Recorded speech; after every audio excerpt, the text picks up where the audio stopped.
The photograph slipped from the woman's hand and landed face up beside the old soldier's coffee.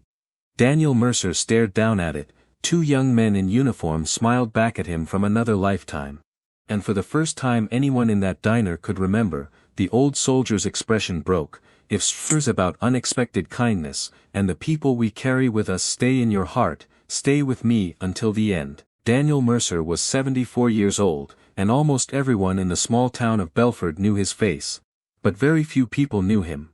Every morning, just after 7, Daniel walked 3 blocks from his modest brick house to Millie's diner. He always wore the same dark jacket. He always chose the last stool at the counter, and he always ordered coffee, 2 eggs, and dry toast. The waitresses liked him. The regular customers respected him. But Daniel rarely joined their conversations. If someone told a joke, he might nod.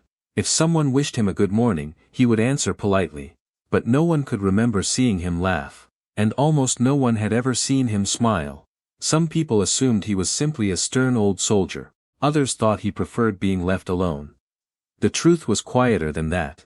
Daniel had spent much of his life carrying a memory he had never learned how to put down. Decades earlier, when Daniel had been a young serviceman, his closest friend had been a man named Thomas Hale. Thomas was everything Daniel was not. Daniel was careful. Thomas was spontaneous. Daniel spoke only when he had something to say. Thomas could turn a 5-minute wait into a 15-minute story. He loved terrible jokes, strong coffee, and writing letters home. Most of all, Thomas loved talking about his baby daughter Rebecca. He carried one photograph of her everywhere.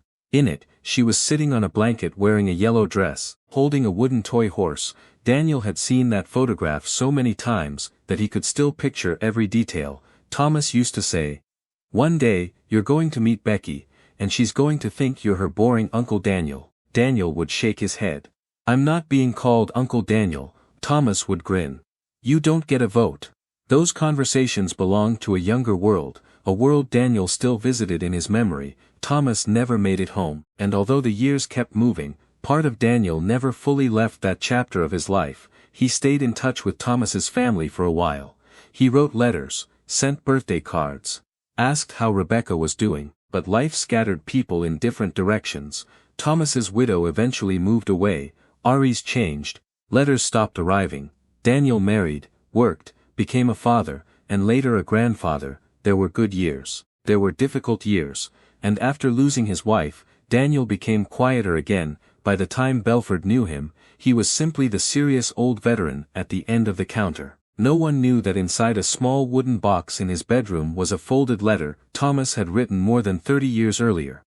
A letter Daniel had never been able to throw away.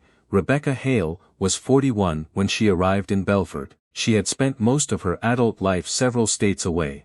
Her mother had died the previous winter, and while sorting through boxes from the family home, Rebecca found something she had never seen before. It was an old photograph. 2 young soldiers stood shoulder to shoulder. Her father, Thomas, was on the left. Beside him stood a thin, serious young man whose name was written on the back, Daniel Mercer. Underneath it, her mother had added 4 words, "Your father's best friend." Rebecca remembered hearing the name when she was little, Uncle Daniel. Not a real uncle.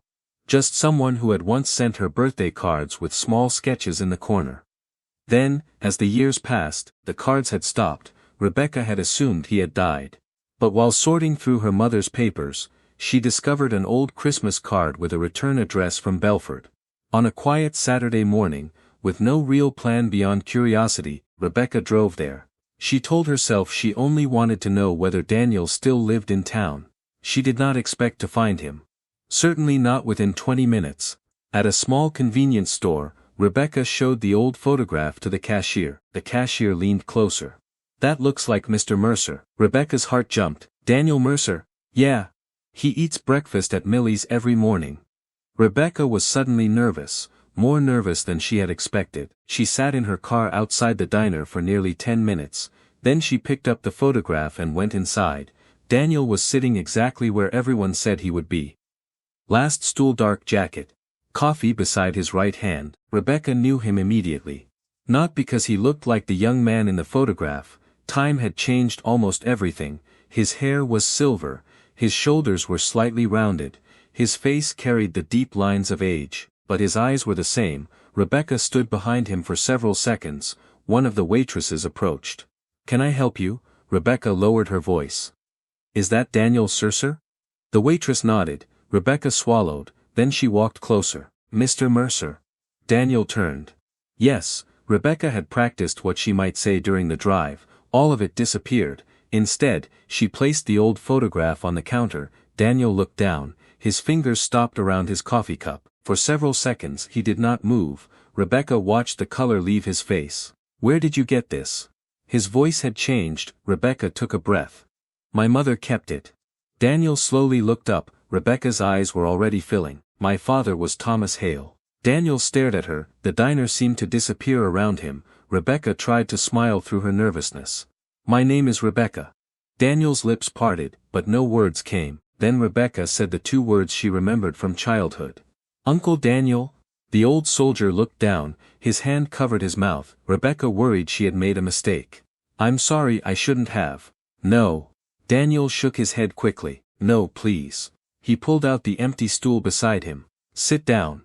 Rebecca sat. For several moments, neither of them knew what to say. Finally, Daniel picked up the photograph. "He carried a picture of you everywhere." Rebecca laughed softly through her tears. "The one with the yellow dress?" Daniel looked at her in surprise. "You know about it?" "My mother kept that one too." Something shifted in Daniel's face. Not quite a smile. But almost. Rebecca reached into her handbag. "There's something else." She placed a small envelope on the counter. Inside was a letter written by Thomas to his wife. Rebecca had found it in the same box. One paragraph mentioned Daniel. Rebecca had read it dozens of times. She pointed to the lines. Daniel read silently. Thomas had written that if anything ever happened to him, he hoped Daniel would understand one thing. He had made frightening days easier simply by being there. He had been the friend Thomas trusted most. Daniel stopped reading. His eyes closed. For years, Daniel had remembered every moment he believed he should have handled differently. Every conversation he wished he could have had again, every question with no answer, but Thomas had remembered something else. Friendship, trust. Daniel looked at Rebecca. "I have something for you too." That afternoon, Daniel invited Rebecca to his home. He opened the wooden box in his bedroom and removed the letter he had saved all those years. It was not dramatic, it contained no secret, it was simply a letter Thomas had written during one ordinary week. Most of it was jokes. One paragraph complained about Daniel's coffee, another described plans for returning home. At the end Thomas had written, "Tell Becky her Uncle Daniel is still too serious." Rebecca laughed. Daniel stared at the sentence. And then something happened that she would remember for the rest of her life. Daniel smiled. It was small at first, almost uncertain, then Rebecca laughed harder. And Daniel did too. Not loudly, not for long. But enough. Over the next few weeks, Rebecca stayed in Belford longer than she had planned. She and Daniel went through old photographs. He told her stories about her father, that her mother had never known. Thomas once tried to cook breakfast, and burned everything except the coffee. Thomas once spent an entire afternoon trying to repair a broken radio before discovering it simply needed new batteries. And whenever Daniel became too quiet, Rebecca never pushed him. She simply waited. Sometimes kindness is not asking someone to forget their sadness. Sometimes it is sitting beside them while they remember. Rebecca eventually returned home. But now she called Daniel every Sunday. She sent photographs of her family. Her children began calling him Uncle Daniel too, which he pretended to dislike. At Millie's diner, people began noticing small changes. Daniel still sat at the last stool, he still ordered coffee, eggs, and toast. But now he sometimes talked with the waitress, sometimes he stayed a little longer. And one morning, when a regular customer complained that Daniel never smiled, the waitress shook her head. "You missed it yesterday." Daniel heard her. He looked into his coffee, and smiled again. Some people are not waiting for someone to fix the past, they are simply waiting for someone who understands why it still matters. If this story stayed with you, comment.